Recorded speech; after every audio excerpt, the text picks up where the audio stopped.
또 하나님 앞에서 어떻게 살아야 할 것인가를 고민하지 않는 사람들이 의외로 많습니다. 오늘 한국교회가 그다지 인정받지 못하는 가장 중요한 이유 가운데 하나는 대부분의 그리스도인들이 영적으로 성숙하지 못한 사람들이 많기 때문입니다. 성도의 영적인 미숙함은 구원을 받은 이후의 삶의 문제를 고민하지 않기 때문에 나타나는 현상들입니다. 우리가 은혜로 구원받았단 말이에요. 은혜라는 것은 무엇이라 그랬습니까? 우리가 은혜를 플러스 1을 노력을 하면 하나님께서 플러스 10, 플러스 100을 채워주시는 것이 은혜라고 말씀을 드렸습니다. 여러분 보통 은혜 받았다고 이야기를 하는데 제임스 패커는 이런 말을 했습니다. 기독교는 본능적인 종교가 아니다. 기독교는 노력하지 않고 얻는 종교가 아니다. 기독교는 끊임없이 배우고 끊임없이 노력하는 종교다. 대단히 중요한 말을 한 거예요.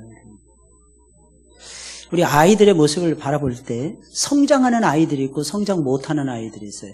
성장하는 아이들을 보면 굉장히 뿌듯합니다. 잘 보시기 바랍니다. 굉장히 기분이 좋아요. 성장하지 못하는 아이들을 보면 속이 상합니다. 근데 그러는 이유가 뭐냐? 고민하지 않기 때문이라는 거예요. 영적으로 보다 더 성숙하려면 고민 더 하셔야 되고 배우셔야 되고 배우면서 또 고민하셔야 되고 내가 어떻게 믿어야 될 것인가? 내가 어떻게 살아야 될 것인가? 이 부분은 여러분들이 죽는 그날까지 고민하셔야 되는 내용들입니다. 예수님을 믿었는데도 불구하고 내가 하나님 앞에서 어떻게 살 것인가를 고민하지 않으면 영적으로 어린아이와 같은 미숙함을 벗어날 수가 없다는 것입니다. 예수님을 믿고 하나님의 자녀가 된 우리에게는 우리는 어떻게 살아야 하는 걸까요? 그것은 아주 간단합니다. 바울이 골로새 교회에 보낸 이 편지의 일부분인 본문을 통해서 우리가 쉽게 답을 찾아볼 수가 있어요. 우리는 과연 어떻게 살아야 될 것인가? 오늘 보니까 삶의 문제입니다. 근데 신기한 건요, 어떻게 살아야 될 것인가를 알게 되면은요, 어떻게 믿어야 될 것인가 정리가 됩니다. 이게 믿음과 삶은 항상 뗄래야 뗄 수 없는 관계거든요.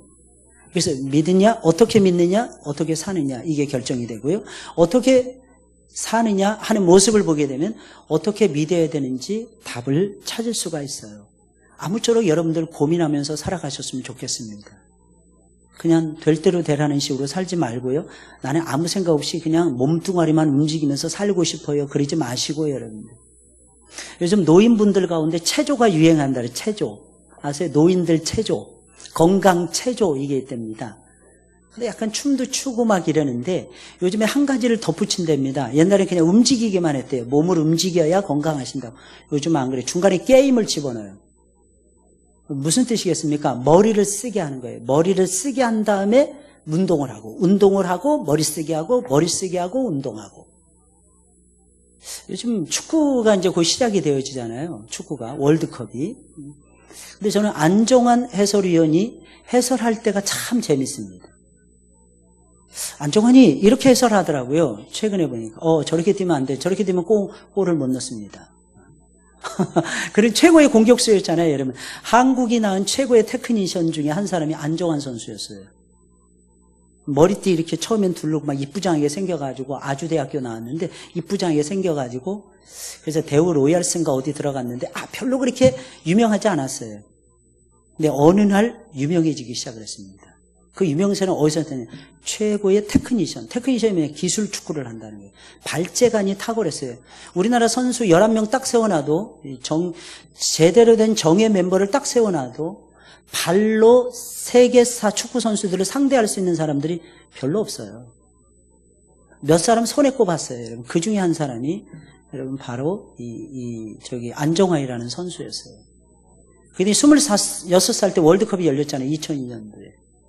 사실은 2002년도에 자기가 당해야 될 줄 알았어요. 근데 히딩 다 잘라버렸어요. 안정환 제외시켜버렸어요. 그 다음부터 죽기 살기로 안정환이 뛰는 거예요. 그랬더니 결국에는 승선했습니다. 근데 그때 대표적인 선수들이 김도훈, 최용수 이런 선수들이 한국의 최고의 간판 스트라이커. 26살짜리는 뭐 명함도 못 내밀었으니까요. 근데 안정환이가 들어가면서 골 넣고 들어가면서. 근데 그가 해설을 하는데 이런 해설을 하더라고요. 최근의 해설입니다. 근데 제가 똑같이 느꼈기 때문에 머릿속에 그대로 남습니다. 저는 요즘에 한국 축구를 보면 한 4, 5년 전부터 답답해서 못 보겠어요. 보고 싶지 않아요. 왜 그런지 아십니까? 져서 아니에요. 언제부터 우리 한국 축구가 화려하게 축구하더라고요.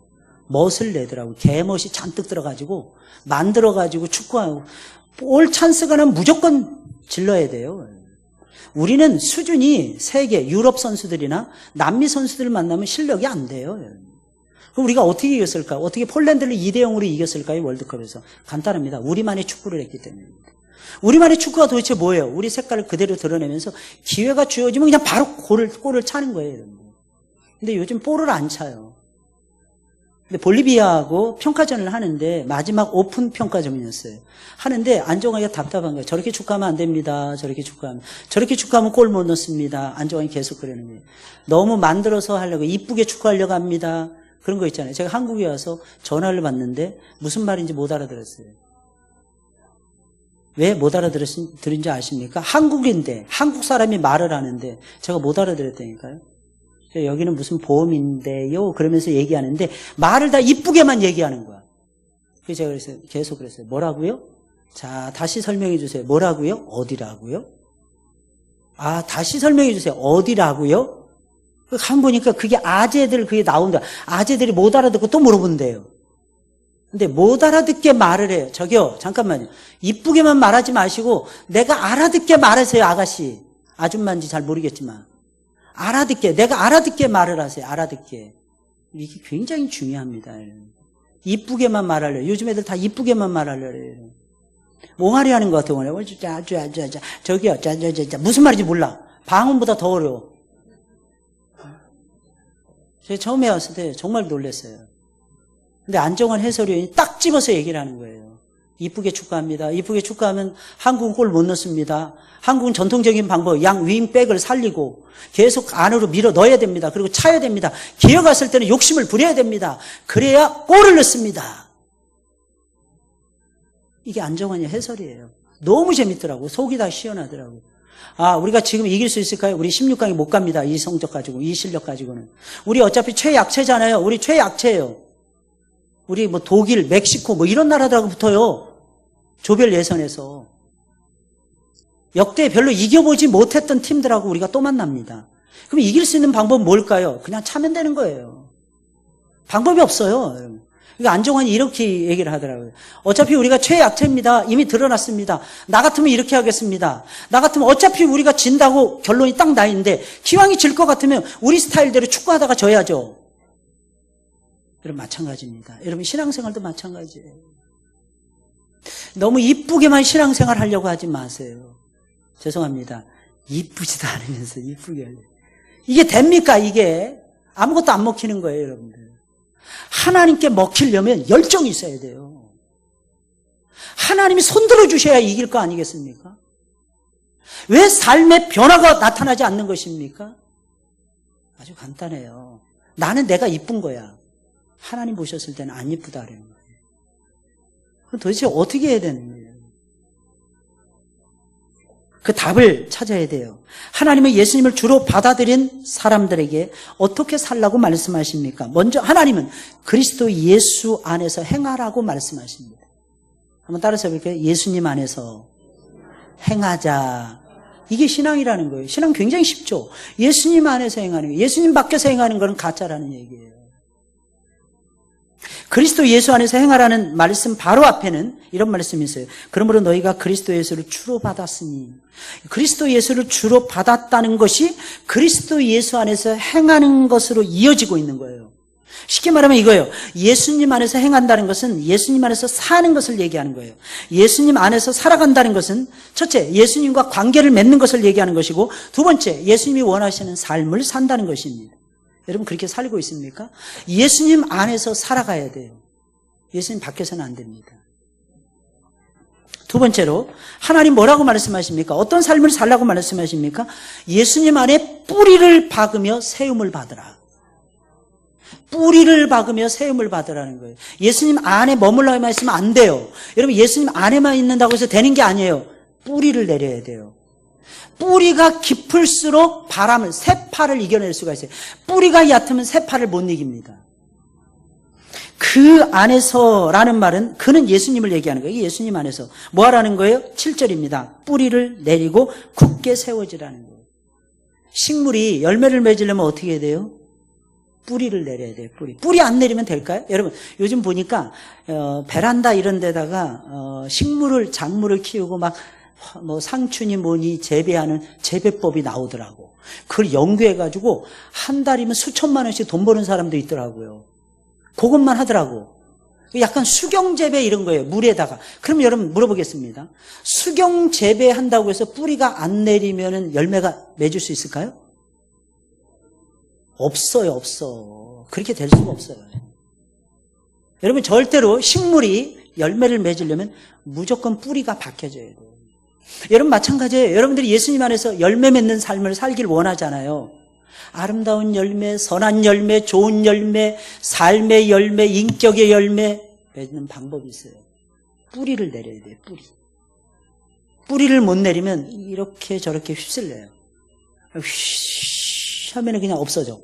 휘 하면 없어진단 말이에요. 영적 성장은 삶과 연관되어 있습니다. 영적 삶은 삶을 풍요롭게 만들어요. 그러면 삶을 풍요롭게 만드는 비법이 뭡니까?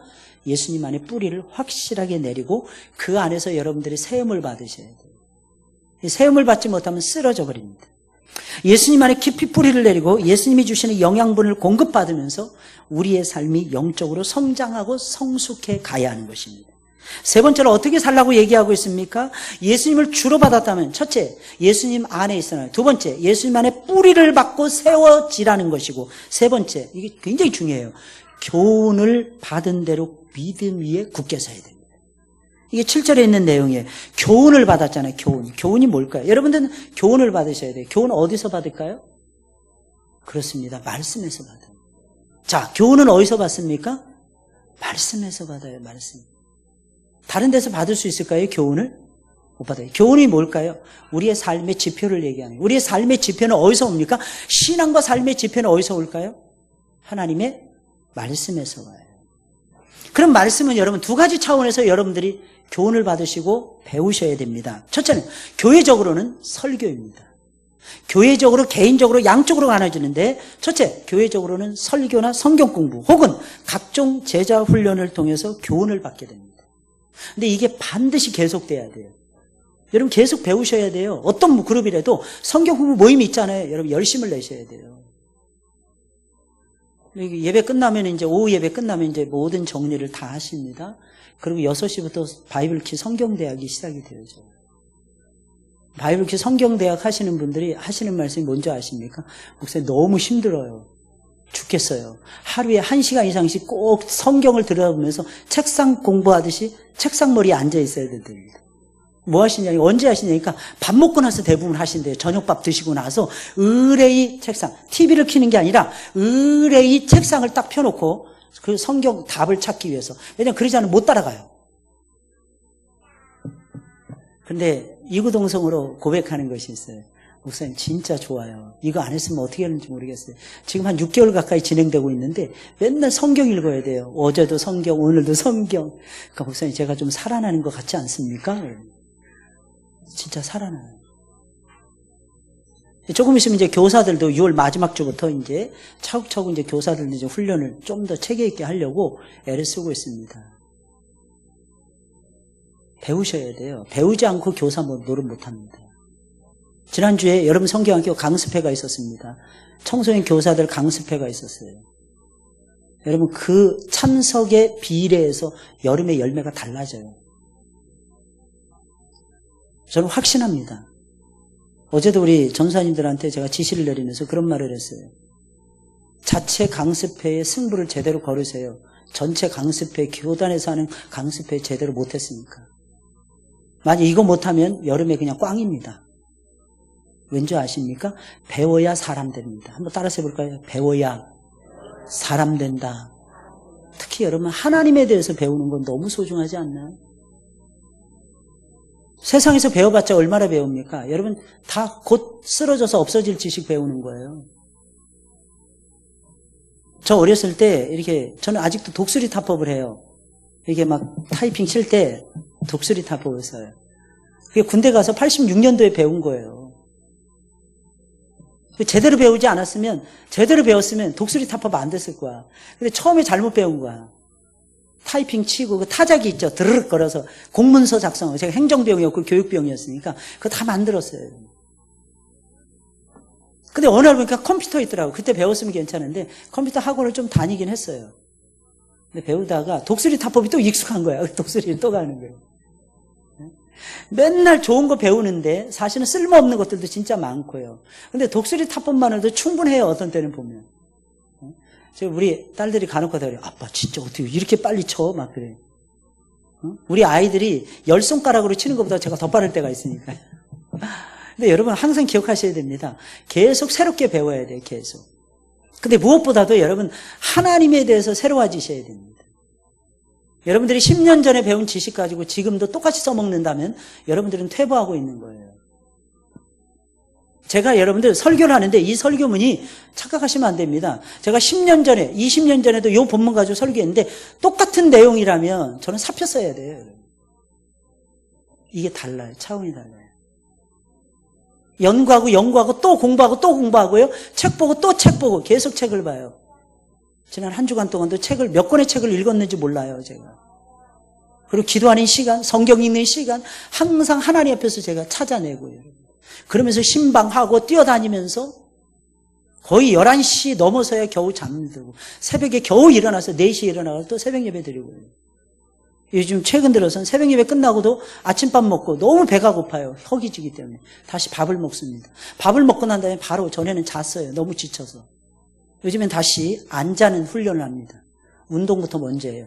땀을 뻘뻘 흘립니다. 그리고 나서 이제 소화를 다 시켜놓은 다음에 한 9시쯤 우리 사역자들 기다리면서 성경 읽으면서 제가 또 다시 한숨을 자요. 한 10분, 5분. 근데 저는 참 즐겁습니다. 행복합니다. 가장 중요한 것은요, 말씀을 끊임없이 배워야 돼요. 교훈을 끊임없이 받아야 된다는 거예요. 근데 이 교훈을 받을 때 조심해야 되는 것이 있어요. 반드시 선생이 있어야 돼요. 좋은 스승이 있어야 됩니다. 아비 같은 스승이 있어야 돼요. 그러지 아무한테나 배우시면 안 돼요. 신천지 2단이 막 난무하는 이유가 뭡니까? 아무에게나 성경 공부 배우려고 하는 잘못된 열심. 이것을 파고드는 거예요. 2단들이에요. 조금 이따가 또 2단에 대해서도 조금 나옵니다. 또 개인적으로는 어떻게 될까요? 개인적으로는 끊임없이 성경을 읽으시고 묵상하면서 교훈을 받습니다. 그렇게 교훈을 받으면 여러분 잘 들으셔야 됩니다. 그 받은 교훈대로 살아야 돼요. 그렇게 함으로써 우리는 믿음에 굳게 설 수가 있는 거예요. 자 보세요. 교훈과 믿음이 같이 가요. 교훈을 받은 대로 믿음에 굳게 서라고 말을 해주고 있습니다. 7절입니다. 그 안에서 뿌리를 박으며 세움을 입어 교훈을 받은 대로 믿음에 굳게 서서, 그러니까 그 다음에 나오는 거 네 번째 뭐예요? 감사함을 넘치게 하라는 거예요. 감사. 여러분 감사하고 있습니까? 에이 목사님 감사할 게 있어야 감사하죠. 아파 죽겠는데. 목사님 감사할 게 있어야 감사하죠. 우리 애들이 계속 떨어지는데. 저라고 그 경험 못합니까? 여러분? 지금도 여실히 하고 있잖아요. 여러분. 그런데 감사해요. 왠지 아십니까? 저는 확신하는 게 있어요. 하나님이 때가 되면 우리 아이들을 쓰신다고 믿기 때문입니다. 제발 좀 믿음을 가지세요. 믿음. 그래서 감사하시는 거예요. 하나님의 역사가 보이기 때문에 감사하는 거예요. 하나님은 예수님을 주로 받은 자들이, 모든 자들이 감사가 넘치는 삶을 살기를 원하세요. 왜 여러분들의 삶에 하나님의 역사가 안 나타나는 것입니까? 왜 여러분들의 삶에 변화라는 것이 일어나지 않는 것입니까? 감사가 없어서 그래요. 자꾸 예수님을 떠난 생각을 해요. 자꾸 예수님과 상관없는 것을 도모를 합니다. 예수님 안에 뿌리를 깊이 내려도 모자란데 자꾸 여기 기웃 저기 기웃, 이게 괜찮을까 저게 괜찮을까 왔다 갔다 해요. 하나님과 세상을 겸해서 섬기려고 합니다. 말씀의 교훈은 안 받고, 말씀은 재미없어요. 말씀은요, 이해해야 재미가 있습니다. 이해 못하면 재미없어요. 옛날에 제가 오늘 젊은 집사님들을 좀 가르칠 때였어요. 집사님들 좀 공부 좀 하세요. 제가 그랬어요. 공부하는 게 그렇게 싫으십니까? 30대인데 우리 이 30대 좀 공부 좀 합시다. 그랬더니 한 집사가 저한테 그러는 거예요. 목사님, 우리 공부하는 거 좋아해요. 공부 못하는 거 아닙니다. 아, 참. 그래서 제가 그랬어요. 그러면 교회 안에서 뭘 배우셨습니까? 당신의 남편이 안수 집사라는데 당신은 뭘 배웠습니까? 안수 집사 어떻게 받았습니까? 한국에서 유명한 장로교에 나왔어요. 안수 집사 어떻게 받으니까 하루는 목사님이 딱 부르더랍니다. 자, 안수 집사는 500입니다. 자, 권사는 300입니다. 500, 300씩 바치세요. 그리고 그 다음 주에 안수 받았대요. 저는 끔찍해. 신앙은요, 아무리 가르쳐도 모자라요. 그렇지 않나요? 끝없이 배워도 모자라더라고요. 그러면서 한국의 대표적인 장로교에 나왔다고, 그 교회 안수집사 출신이라고 뻐대고 있는 거예요. 물어보니까 하나도 몰라요. 그래도 나중에 그 신랑은 좀 정신 차렸어요. 그 안수집사는. 열심히 참석하더라고요. 좋았습니다. 그런데 참석하는 내내 제 꼬투리만 잡더라고요. 은혜 받았을까요? 못 받았을까요? 죄송합니다. 그런 것들이 은혜를 받는다면 하나님은 살아계시지 않죠. 여러분 제발 감사하세요. 저는 늘 말씀드리잖아요. 우리 전도사님들이 강단에서도 저는 은혜 받아요. 왠지 아십니까? 그분들이 선포하는 것이 잘하고 못하고 테크니션, 예화, 성경, 설교의 기본적인 가락, 저는 그런 거 안 봐요. 딱 하나 봅니다. 하나님이 말씀하신다. 하나님이 말씀하신 거예요. 어눌하면 좀 어떻습니까?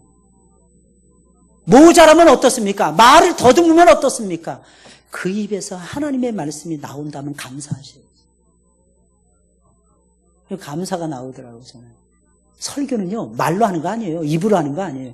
설교는 인격으로 하는 거예요. 설교는 삶으로 하는 거예요.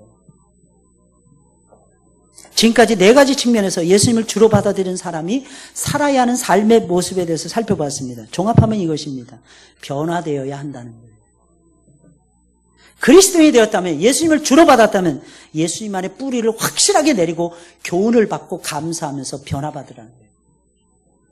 이해하시겠죠, 여러분들? 이런 삶을 여러분들이 살아가셨으면 좋겠습니다. 성경은 특히 예수님 안에서 행하기 위해서 이어서 하는 말입니다. 결론부터 먼저 얘기했어요. 바울은 참 성질 급해요. 결론부터 먼저. 이걸 두괄식이라고 얘기합니다. 양괄식, 미괄식 이런 것들이 있어요. 양괄식은 양쪽 끝에, 말의 처음과 끝에 모든 주제를 다 두는 거예요. 이게 양괄식이에요. 미괄식은 끝에 두는 거예요. 두괄식은 앞에다 두는 것입니다. 성질이 급한 사도 바울은 앞에다 둘 때가 진짜 많아요. 그래서 성경 잘 읽어봐야 돼요. 예수님 안에서 행하기 위해서 무엇을 주의하라는 것입니까? 그리고 그 이유가 도대체 무엇입니까? 8절이에요. 8절 읽어볼까요? 시작. 누가?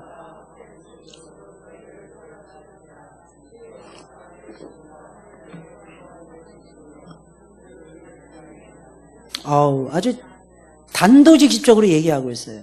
우리가 그리스도 예수 안에서 온전히 행하기 위해서, 쉽게 말하면 믿음 안에서 제대로 살기 위해서는, 잘 들으셔야 됩니다. 조심해야 될 것이 두 가지가 있다는 거예요. 첫째가 무엇입니까? 철학. 철학 조심하셔야 돼요. 철학과 신학은 같을까요? 다를까요? 달라요. 근데 완전히 다를까요? 그렇지는 않습니다. 삶을 논하기 때문에 철학과 신학은 대동소이한 게 진짜 많아요. 그래서 철학을 대학 때 전공을 하고 신학을 하면 참 좋다는 말들이 그래서 나오는 거예요. 근데 꼭 그런 건 아닙니다, 여러분. 철학을 공부했다 그래도 사고력이 철학적이지 못한 사람이 있는가 하면, 철학을 공부 안 했는데도 불구하고 사고력이 철학적인 사람들이 굉장히 많습니다. 철학적 사고는 다른 게 아니에요. 왜 그러느냐, 이걸. 원래 필라소피라는 것은 지혜를 사랑한다는 것인데, 지혜가 뭡니까? 왜 그러는지를 살피는 거예요. 이게 왜 그러는가? 이유가 뭔가? 이게 믿을 만한 것인가? 우리가 지금까지 믿었던 것인데 과연 믿을 만한 것인가? 이걸 가르치는 게 철학이에요. 근데 철학이 신학과 비슷하지만 끝에 가서는 달라져요. 왜냐하면 하나님 없는 철학은 완전히 다르기 때문입니다. 두 번째는 헛된 속임수입니다. 그럼 철학은 무엇이고 헛된 속임수는 뭘까요? 철학은 이 세상의 가르침이에요. 세상 가르침. 세속적 가치관과 세속적 세계관을 가르쳐줍니다. 이게 세상의 철학이에요. 세속적 가치관에 사로잡히잖아요. 그럼 주님 안에서 행하기가 어려워집니다. 주님 안, 잘 들으세요. 세속적 철학을 가지고 있잖아요. 주님 안에서 살기가 어려워져요. 세속적 가치관과 예수님과의 동행은 양립할 수 없는 불가분리의 관계이기 때문입니다. 예수님과 동행하는 것과 세상의 철학을 따라 사는 것은 양립할 수 없어요. 어느 하나가 죽든지 어느 하나가 살든지 이렇게 됩니다. 안타깝게도 교회를 다니면서도 이런 세속적 가치관과 세상의 가르침에 깊이 사로잡혀서 예수님과 온전히 동행하지 못하는 성도들이 많다는 것입니다. 특별히 잘 들으셔야 됩니다. 남자 성도들 가운데 많아요. 남자 성도들이 교회에 오면 잘 적응 못해요. 여자 성도들은 잘 적응합니다. 남자 성도들은 잘 적응 못해요. 근데 여자들 중에서 센 여자들은 또 교회 적응 잘 못합니다. 이거 새겨 들으셔야 돼요. 고집불통인 여자들은 교회 적응 잘 못합니다. 그럼 왜 그럴까요? 남자들이 왜 그러냐? 남자들이 세상에서 버티고 살려고 하다 보면 세상의 가치관에 물들지 않으면 못 살아요. 근데 신기한 건 남자들이 진짜 복음을 접하고 깨지잖아요. 완전히 달라져요. 완전히 달라져서 여자들보다 더 신앙이 앞서가요. 거인이 돼서 톡톡톡톡 걸어갑니다. 이게 남자들의 또 속성이에요. 변화 안 됐을 때는 잘 변화 안 되다가도 한번 변화되기 시작하면 걷잡을 수 없는 존재가 남자라는 존재예요. 특히 남자는 여자들처럼 복잡하지 않아요. 하나 하면 하나야. 세속의 가치가 내가 옳다 이것만 딱 믿는 거야. 그리고 말씀을 듣는 거야. 그러니까 맨날 졸다 가는 거예요. 남자들이 교회 오면. 아시겠어요? 그래서 늘 기도해야 돼요. 뭐라고 기도했냐? 남자들이 교회에서는 하나님 저 속에 있는 세속적 가치관을 깨뜨려 주세요. 깨뜨려 주세요. 뒤통수에 대다고 막 기도해야 돼요. 하나님 좀 저것만 좀 깨지게 해서요. 우리 남편 하나님 그러면 저 인간이 사람이 될 텐데 막 하는 거야 그냥. 그러면 어느 순간에 성령이 딱 임해요. 그러면 깨지기 시작합니다. 그러면 죄송합니다. 여러분들보다 신앙이 더 좋아져요. 먼저 된 자가 나중되고 나중된 자가 먼저 되는 기적이 일어납니다. 와 신기해. 처음에는 여자가 먼저 교회 갔는데 나중에 남자가 끌고 가요. 그래서 그게 필요한 거예요. 그게 남자들은 세속적 철학에 딱 붙여 있어요. 헛된 속임수는 무엇입니까? 두 가지예요. 이단의 가르침이나 성경 말씀을 자의적으로 왜곡하는 거예요. 지 멋대로 성경을 풀어나가는 거예요. 이게 헛된 속임수예요. 여러분 이단에 빠지잖아요. 예수님 안에서 행할 수 없습니다. 이단들은 성경을 자기들 멋대로 해석해요. 막 이용합니다. 막 편리한 대로 막 끌어대요. 전혀 근거도 없이 막 끌어댑니다. 그래서 이단 따라가면 혹할 수밖에 없어요. 왜냐하면 여러분들이 궁금해하는 걸 여기저기서 막 끌어다가 막 해석해줘요. 그러면 시원하죠 처음에는. 근데 그게 진리가 아닙니다. 나중에 큰 공허함이 밀려와요. 속았다고 얘기합니다. 내가 이단의 교주 저놈한테 속아서 내 인생 탕진했다. 저는 돌아온 사람들이 다 그 고백하는 거 많이 봤어요. 언제 돌아오는지 아십니까? 70, 80대 돼서 겨우 돌아오시더라고요. 불쌍해요. 근데 본인의 책임이 큽니다. 왠지 아십니까? 왜곡된 말을 자기가 좋아했기 때문입니다. 이단들은 성경을 자기들 마음대로 해석해요. 성경이 뭘 말하는지 그들에는 관심이 없어요. 성경이 이용의 대상이에요. 내가 원하는 걸 취하는데 성경의 방법이 거기에 플러스 알파로 작용하면 무조건 받아들입니다. 오로지 자신들의 주장이나 이론을 정당하기 위해서 성경을 과감하게 인용하고 왜곡시켜버립니다. 그런 가르침에 물들면 결단코 예수님과 동행할 수 없어요. 이단까지는 아니더라도 성경 말씀을 자의적으로 해석하는 사람들도 많습니다. 그러면 왜곡이 되어지는데 역시 주님과의 동행은 어려워집니다. 성경은 그래서 분명히 얘기하는 거예요. 철학과 헛된 속임수는 사람의 전통과 세상의 초등 학문을 따름이요 그리스도를 따름이 아니라는 거예요. 초등 학문이라는 거예요. 여러분 사람의 유전과 세상의 초등 학문을 쫓아간다는 거예요. 유전이 뭐예요? 사람들이 말하고 말로써 전파되어지는 것. 진정한 진리는 아니라는 얘기예요. 결국은 그걸 따라가는 것이고 초등 수준을 절대로 벗어날 수 없다는 거예요. 그러니 우리는 이러한 세속적 가치관과 이단적 가르침으로부터 우리 자신들을 지켜가야 합니다. 이런 사실은 역설적으로 다른 말로 표현하면 이런 것이에요. 바른 성경적 가르침을 따라 살아가는 것이 중요하다는 것입니다. 이걸 역설적으로 보여주는 거예요. 쉽게 말씀드리면 철학과 헛된 속임수에 빠지지 않으면 뭐에 몰두할 수 있다는 얘기예요? 바른 성경적 가르침에 몰두하게 됩니다. 바른 성경적 가르침에 몰두했을 때 뭐가 되냐? 변화가 일어나는 거예요. 삶에 놀라운 변화가 생길 것입니다. 그때 놀라지 마세요. 당연한 거예요. 어떻게. 예수님은 모든 통치자 권세자의 머리라고 얘기합니다. 예수님 때문에 구원을 받은 우리는 반드시 예수님 안에서 행해야 돼요. 바울은 그 예수님이 어떤 분이라고 말했습니까? 예수님 안에서 행해야 되고 뿌리를 박아야 되고 예수님의 교훈을 따라가야 되고 예수님처럼 늘 감사하는 삶을 우리가 살아야 돼요. 저를 보세요. 예수님 맨날 이렇게 인상 쓰고 사셨을까요? 여러분 서로 보세요. 얼마나 인상 쓰는 거 연습을 잘하셨는지 얼굴에 그냥 기본적으로 가닥이 전부 다 인상이에요. 잘 보세요. 저는 다 보니까요. 여러분 웃으면 복이 온다 그랬잖아요. 그죠? 웃고 계십니까? 아이 목사님 입한국에 웃게 생겼습니까? 여기도 아프고 저기도 아파요. 입한국에 우리 손주가 아직 직장을 못 잡았어요. 직장 못 잡은 애들이 한둘인 줄 아세요? 여러분 그게 아니죠. 늘 감사하셔야죠. 전천후 감사하셔야죠. 감사할 거리 진짜 많잖아요. 여러분들 일단 생명 얻었잖아요. 아까 보니까 우리 이재현 권사님 자녀들이 다 와서 같이 예배 드리시더라고요. 그 자녀들이 참 아버지 돌아가신 다음에 어머니를 많이 챙기는 것 같아서 보기 좋더라고요. 여러분 진짜 아름다움이 도대체 무엇입니까? 한번 생각해 보셔야 돼요. 여러분 그 자녀들이라고 해서 딴 데 놀러 가고 싶지 않았겠어요? 다른 일 그 자녀분들이 다 이렇게 온전한 그리스도인도 아니에요. 근데 엄마 모시고 예배 오시고 진짜 변화 아닙니까?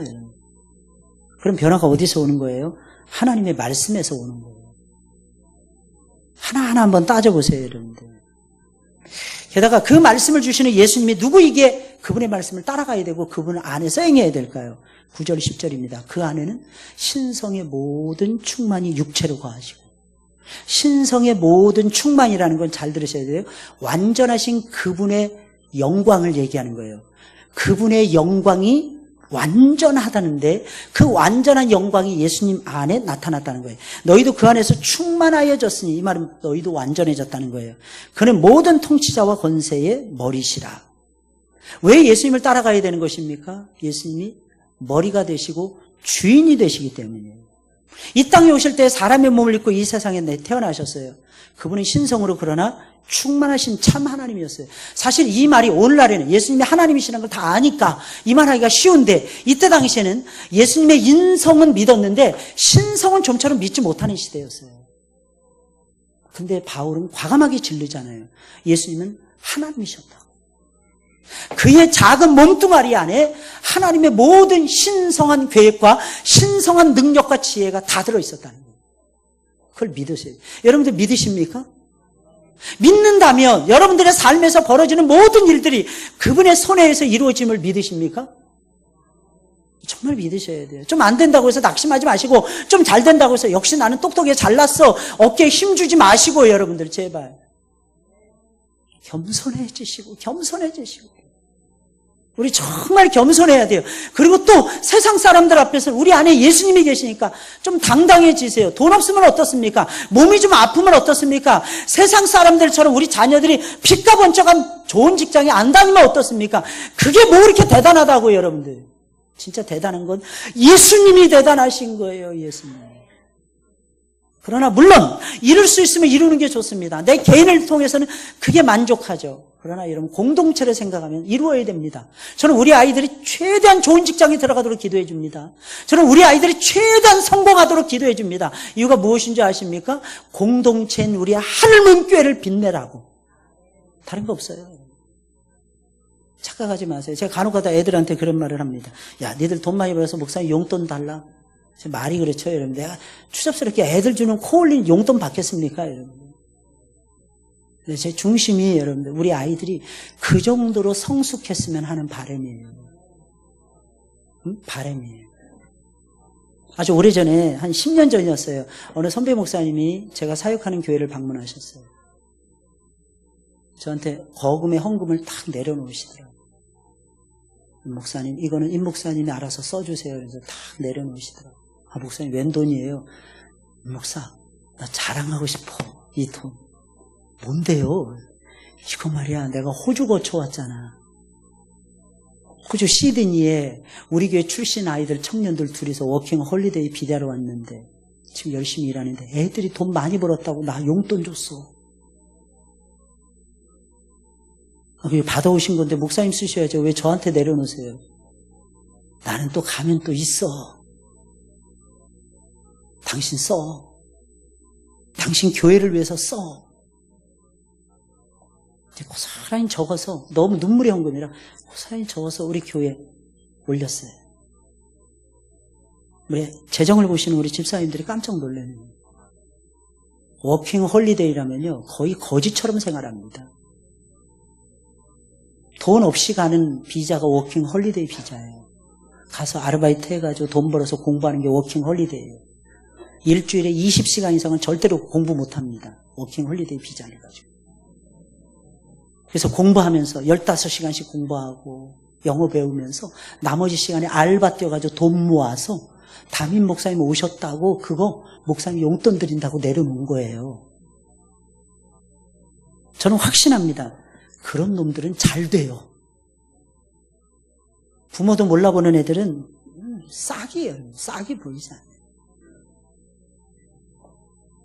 참 어렵습니다. 부모에게 용돈 드리는 게 사실은. 자식을 위해서는 100만 원, 200만 원 써도 아깝지 않아요. 야, 빚을 내서라도 너한테 줘야지. 근데 부모에게 1, 20만 원 용돈 드리는 거 손을 문둥이 손이 돼가지고 벌벌 떨어요. 이게 전율이 느껴지나 봐, 이게. 사랑의 전율이면 진짜 좋은데. 답답해요. 우리가 그렇게 살아요. 부모가 뭐 조금 안 해주면 서운해요. 지들은 뭘 해줬다고. 뭘 해드렸다고 도대체 부모님들. 참 미련하고 어리석어요. 인생이 그렇게 미련하고 어리석어요. 아까 말씀드렸죠, 오전에. 악해지면, 죄악에 빠지면 미련해집니다. 죄악에 빠지면 볼 거 없어요. 어리석어집니다. 그래서 어리석은 자는 하나님이 없다도다. 어리석어져요. 또 악을 보면. 여러분, 그럼 왜 바울은 참 놀랐습니다. 왜 바울은 예수님을 이렇게까지 표현하면서 호들갑을 떨고 있는 것입니까? 이게 무슨 말이냐면 바울이 강조하고 싶은 것이 있었어요. 갑자기 예수님 안에서 행하라. 예수님 안에서 털을 내려라. 너희들은 예수님 안에서 살아야 된다. 강조하다가 갑자기 예수님이 높으신 분이시다. 하나님이시다. 왜 강조했던 것입니까? 잘 들으셔야 됩니다. 예수님 안에서 행하는 것이 진짜 복이라는 것을 알려주고 싶었어요.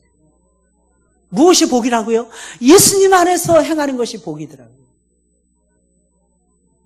바울은 예수님이 모든 신성의 충만함을 가지신 분이라고 말한 후에 너희도 그분 안에서 그 안에서 충만해졌다고 말합니다. 이게 무슨 말일까요? 충만이라는 것은 fulfill이에요. 영어로 말하면 완전히 꽉 차는 거예요. full로 fill, 꽉 차 있다는 뜻입니다. full로 꽉 차 있다는 것입니다. 뭐가요? 완전하다는 뜻이에요. 저와 여러분들은 예수님 안에서 완전해진 존재예요. 그러면 우리 이렇게 말하죠. 완전한데 왜 죄 짓습니까? 여러분들 속에 아직도 처리되지 않은 죄성이 남아있어서 그런 거지. 여러분들은 완전한 하나님의 사람들입니다. 신분상, 우리는 예수님 딱 믿자마자 우리는 거룩한 제상이 되어서 하나님의 자녀가 되었어요. 영접하는 자, 그 이름을 믿는 자들에게는 하나님의 자녀가 되는 권세를 주셨습니다. 여러분 그 권세 쓰고 계십니까? 사용하셔야 돼요. 예수님이 나에게 주신 권세가 있더라고요. 신분상으로 완전한 하나님의 자녀가 되었습니다. 여러 가지로 부족한 점이 많지만 믿음으로 말미암아서 믿음의 차원에서 봤을 때는 완전해요. 하나님이 인정하신 완전한 자녀들이에요. 예수님은 참으로 높고 존귀하신 분이실 뿐만 아니라 우리에게 가장 놀라운 기가 막힌 선물을 안겨주신 것입니다. 그것이 뭐예요? 완벽한 하나님의 자녀 되게 하셨어요. 실수해도 여러분 서로 용납하세요. 할렐루야. 좀 아침에 2부 예배 드리는데 말씀을 이렇게 읽는데 저도 모르는 사이에 말을 더듬었습니다. 여러분 저 보세요. 제가 말을 더듬습니까? 여러분들? 근데 두 번째 또 읽는데 또 더듬더라고. 내가 바보가 됐나 이제. 제가 그래서 그 생각이 들 정도였어요. 근데 말이 진짜 내려가서요 한 10번 이상 연습했어요. 제가 그 단어를 놓고 이게 뭐야 이게 내가 이런 수준 아닌데. 혹시 2부 예배 들으신 분들은 아실 거예요. 눈치챘을 거야. 우리 목사님 왜 저러지 오늘? 아마 그러셨을지도 몰라요. 물론 뭐 센스 없는 사람은 모르고 넘어가지 마요. 근데 참 신기해요. 저는 그럴 때마다 오히려 더 이렇게 제가 연습하는 건 그 말에 실수를 안 하기 위해서지. 오해하지 마세요. 제가 부끄러워서 연습하는 거 아닙니다. 죄송합니다. 전 부끄럽지 않아요. 제가 여러분들이 저 가까이 와서 제 흠을 본다고 그래서 전 부끄럽지 않습니다. 왠지 아십니까? 저는 하나님의 종일 뿐이에요.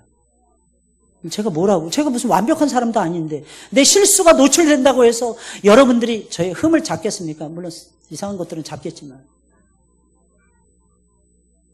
이 이상한 것들 때문에 제가 하나님 앞에서 받은 사명을 제가 신경 쓰면서 할 필요는 전혀 없죠.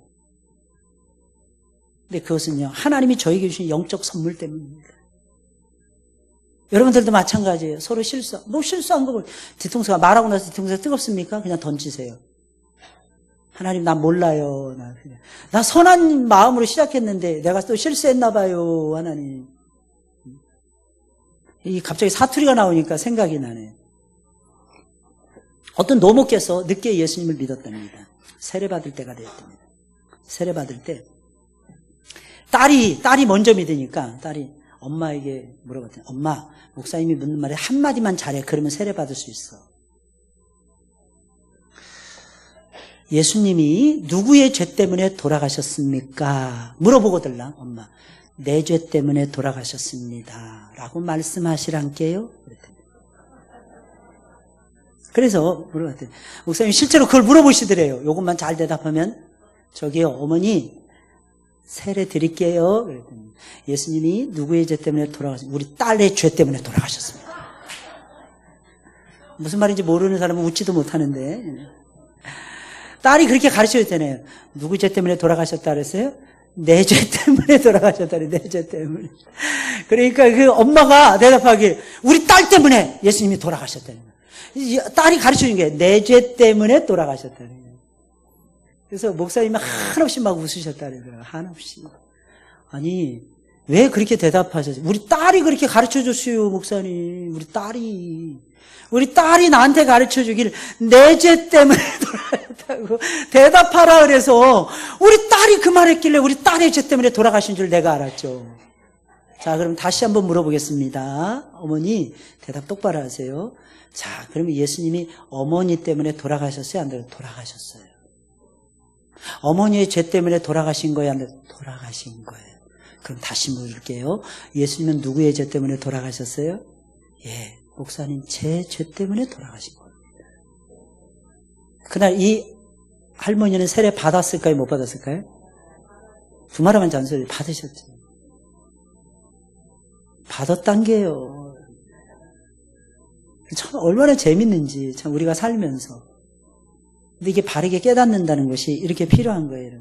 여러분들은 하나님의 자녀예요. 자녀된 신분을 가졌어요. 그럼 예수님 안에 머물러 있어야 돼요. 또 어떤 분들은 예수님 앞에 나와서 예배 드리려니까 제가요 면목이 없어요. 목사님. 무슨 면목이 있어? 여러분 면목이 있어요. 우리 가운데 면목 있는 사람 누가 있어요? 여러분 보세요. 여러분 저를 보세요. 여러분들이 얼굴을 드밀고 예배 드릴 사람이 이 가운데 누가 있습니까? 엄상기 집사님? 이 엄상기 집사님 진짜 잘생기셨어요. 너무 멋있으세요. 핸섬하세요. 엄상기 집사님 남자다우시고. 엄상기 집사님 얼굴로 예배 드릴 수 있습니까? 안 돼요. 그건 안 됩니다. 조성민 장로님, 우리 하늘문교회 대표적인 미남이신 우리 조성민 장로님. 조장로님, 고개 들으세요. 괜찮아요. 조장로님이 제일 잘생겼기 때문에 이런 말씀 드리는 거예요. 조장로님 잘생긴 얼굴로 예배 드리십니까? 이게 가능해요, 이게? 진짜 불가능해요. 여러분, 우리는 내세울 것이 있어요, 없어요? 없어요. 처음부터 누구의 얼굴 빌려서 사는 거예요? 예수님. 예수님 얼굴 빌려서 예배 드리는 거예요. 예수님 얼굴 빌려서 여러분들 예수님을 믿고 있는 거예요. 예수님 얼굴 빌려서 하나님 앞에 예배 드리고 있는 거예요. 주일 열심히 하고 있는 거예요. 예수님의 얼굴 빌려서. 이어서 사도 바울은 우리가 예수님과 아주 깊은 연관을 맺고 있다는 것을 강조를 합니다. 너희들은 예수님을 절대로 떠날 수 없어. 야, 니네들 떠나봐. 너희들은 못 떠나. 절대로 못 떠난단다. 바울은 그것을 근거로 얘기합니다. 중요한 표현 두 가지를 쓰고 있습니다. 10절부터 13절에 반복되는 표현이 있었어요. 첫째는 무엇입니까? 그 안에서. 둘째는 무엇입니까? 함께. 그 안은 예수님 안에서를 얘기하는 거예요. 그렇다면 이것을 종합하면 그 안에서 함께라는 말은 예수님 안에서 함께 이런 뜻 아니겠습니까? 먼저 그 안에서, 첫째로 우리는 그 안에서 충만해졌어요. 완전해졌다는 뜻입니다.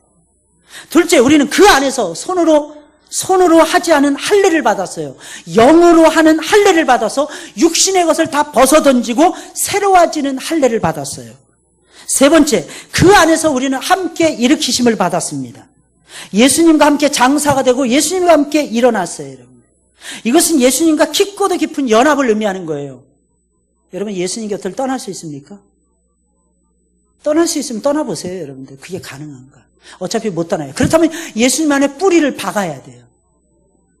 함께라는 표현을 썼습니다. 첫째는 우리는 세례를 받음으로 말미암아 그리스도와 함께 장사 지냈다고 했어요. 둘째는 우리가 주 안에서 함께 일으키심을 받았다고 했어요. 셋째는 범죄와 육체의 무할례로 죽었던 우리를 하나님이 예수님과 함께 살리셨다고 했습니다. 이 세 가지 표현은 모두가 조금 전에 살펴본 대로 예수님과의 연합을 의미하는 것입니다. 우리는 예수님과 온전히 연합된 존재들이에요.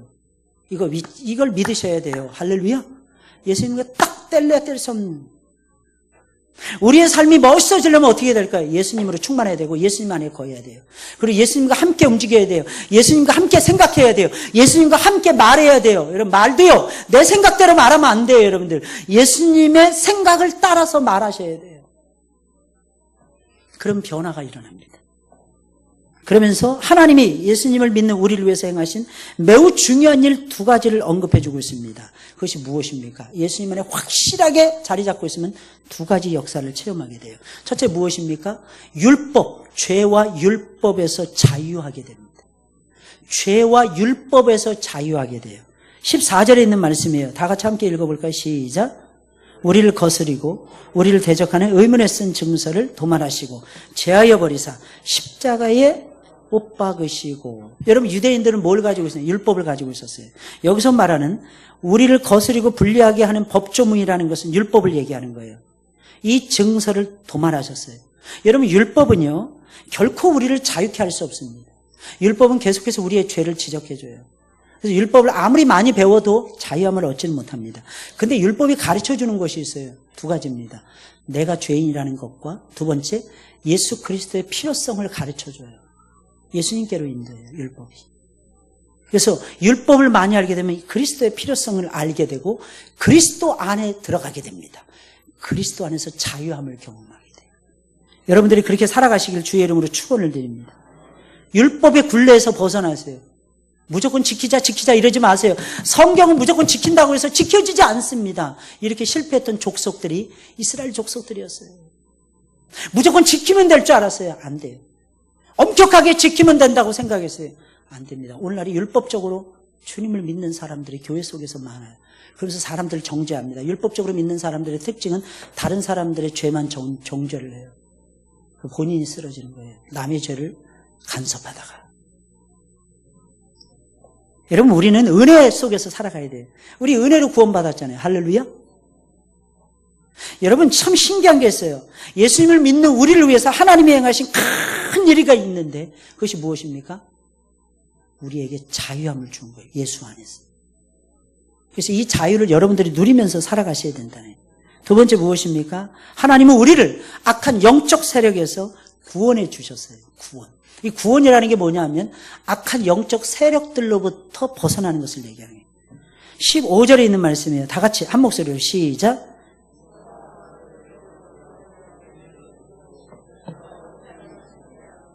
여기서 말하는 여러분 정사와 권세라는 것은 통치자들을 얘기하는 것이고 권세자들을 얘기하는 것인데 그대로 직역하면 그런 것이고 악한 영적 세력들을 얘기하는 악한 영, 악한 마귀를 뜻하는 것입니다. 비록 우리의 삶이 온전치 못하고 더러 실수나 허물이 있다 할지라도 죄를 짓는다 할지라도 우리를 정죄할 수 있는 이는 아무도 없다는 뜻입니다. 여러분, 마귀가 우리를 정죄할 수 없어요. 마귀가 우리의 발목을 잡아서 지옥으로 끌고 갈 수 없습니다. 이유가 무엇입니까? 우리의 구원은 완전하기 때문입니다.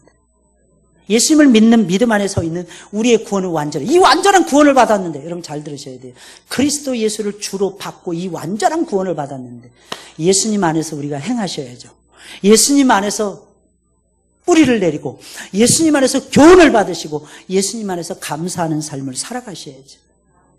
신기한 건요, 어린아이는 특징이 있습니다. 자기밖에 몰라요. 두 번째, 재미있는 일만을 찾습니다.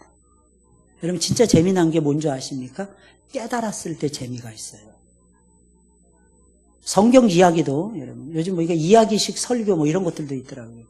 근데 신기해요. 이야기식 설교 듣는 사람들이 이상하게 이야기에 미치지 않더라고. 이야기가 재미가 없나 봐. 진짜 이야기는 예수님 이야기 아닐까요? 진짜 이야기는 성경 이야기 아닐까요? 여러분 이런 이야기에 여러분들이 좀 심취했으면 좋겠어요. 이런 이야기에 좀 빠져들어가 보세요. 하지만 성장하면서 자신의 삶에 대한 고민을 어김없이 하기 시작합니다. 재미없는 것도 좋아하기 시작해요. 네? 이유가 무엇입니까? 그래야 살 수 있다는 것을 발견하기 때문입니다. 어떻게 사는 것이 의미 있는 일인지 고민하는 것이 성장한 사람의 특징이라는 거예요. 영적으로도 마찬가지예요. 우리가 영적으로 성장하는 것과 어떻게 살아야 하는가에 대해서 고민하는 것은 불가분의 관계인 것입니다. 영적으로 성장하는 것과, 잘 들으세요, 어떻게 살아야 하는가 고민하는 것은 같이 가는 거예요. 같이. 이 두 가지는 뗄래야 뗄 수 없어요. 어느 한 가지만 나타날 수 없다는 거예요. 그리스도 예수를 주로 받은 사람으로서 어떻게 살아야 할지 고민하지 않는다면 영적으로 죽어 있는 거예요.